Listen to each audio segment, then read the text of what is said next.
తెలంగాణ తల్లి రూపును మారుస్తామని చెప్పినారు.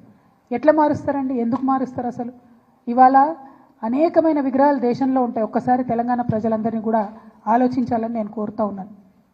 గాంధీ గారి విగ్రహాలు పెట్టుకుంటాం మనం ఊరూరా. ఏం జీవం ఉందని పెట్టుకుంటామండి?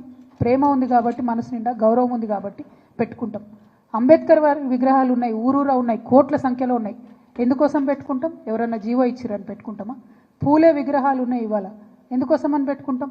ప్రేమ ఉంది కాబట్టి, గౌరవం ఉంది కాబట్టి పెట్టుకుంటాం. అట్లనే సేవాలాల్ మహారాజ్ విగ్రహాలు పెట్టుకుంటాం. ఎందుకోసం పెట్టుకుంటాం? ఎవరన్నా జీవో ఇచ్చిరని పెట్టుకుంటామా? ఏదన్నా ప్రభుత్వం ఆదేశించిందని పెట్టుకుంటామా? ఎందుకోసం అని పెట్టుకుంటాం? ఇవాళ సుభాష్ చంద్రబోస్ విగ్రహాలు ఉన్నాయి. దేశం కోసం ప్రాణాలు త్యాగం చేసిండు కాబట్టి ఆయన విగ్రహాలు ప్రజలు మనసారా కోరుకొని ఆకాంక్షించి పెట్టుకుంటారు. మరి శివాజీ విగ్రహాలు ఉన్నాయి ఇవాళ, చాలా పెద్ద ఎత్తున యువతంతా కూడా పెట్టుకుంటూ ఉంటారు కలిసి.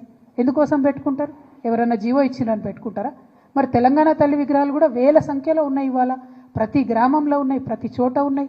కొన్ని పెద్ద గ్రామాలలో అయితే 2-3 ఉన్నాయి. ఎందుకోసం పెట్టుకున్నాం? అవి ఆనాడు ఉద్యమంలో మాకు స్ఫూర్తి నింపినటువంటి తల్లి కాబట్టి, అమ్మ కాబట్టి పెట్టుకున్నాం. ఇక ఆ భరతమాత విగ్రహాలు ఉన్నాయి, లేవా? భరతమాత విగ్రహాలు దానికి జీవో ఇచ్చిండ్రా? కేంద్ర ప్రభుత్వం జీవో ఇచ్చిందా? జీవో ఇస్తేనే జీవో పరంగానే పెట్టుకున్నామా? లేదు కదా, దేశభక్తితో పెట్టుకుంటాం. మరి దీన్ని కూడా అవమానించే రకంగా ఇవాళ ఒక కొత్త విగ్రహాన్ని పెట్టి, ఇగో ఈమెనే మీ తల్లి, మీరు ఇదే విగ్రహం పెట్టాలి, ఈ విగ్రహం తప్ప ఇంకో రకంగా ఈ విగ్రహాన్ని మార్చి పెడితే కేసులు పెడతామని చెప్పి బాజాప్తా గెజెట్ చేసినటువంటి ప్రభుత్వం రేవంత్ రెడ్డి గారి ప్రభుత్వం. బ్రిటిష్ ప్రభుత్వం కూడా ఎన్నడూ భరతమాత మీద గెజెట్ ఇవ్వలే, కానీ రేవంత్ రెడ్డి సర్కార్ మాత్రం తెలంగాణ తల్లి మీద గెజెట్ ఇవ్వడం అన్నది చాలా దారుణం, చాలా ఘోరాతి ఘోరమైన విషయం.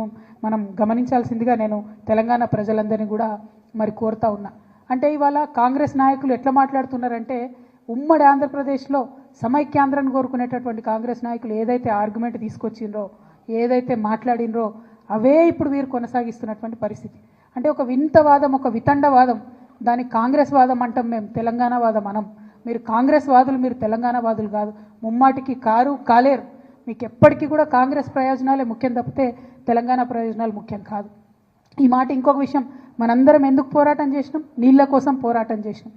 ఆదిత్యనాథ్ దాస్ అనేటటువంటి ఒక అధికారి, ఆంధ్రప్రదేశ్లో చీఫ్ సెక్రటరీగా పనిచేసి రిటైర్ అయినటువంటి అధికారి, అక్కడ ఉండి రాయలసీమ లిఫ్ట్ ఇరిగేషన్ నుంచి రోజుకొక టీఎంసీ నీళ్లను తీసుకుపోవచ్చని ఆదేశాలు ఇచ్చినటువంటి అధికారిని తీసుకొచ్చి ఇవాళ మీరు తెలంగాణ రాష్ట్ర ఇరిగేషన్ శాఖలో అడ్వైజర్గా పెట్టిండ్రు. అంటే మీరు ఎవరి ప్రయోజనాలు కోరుకొని పెట్టిండ్రు?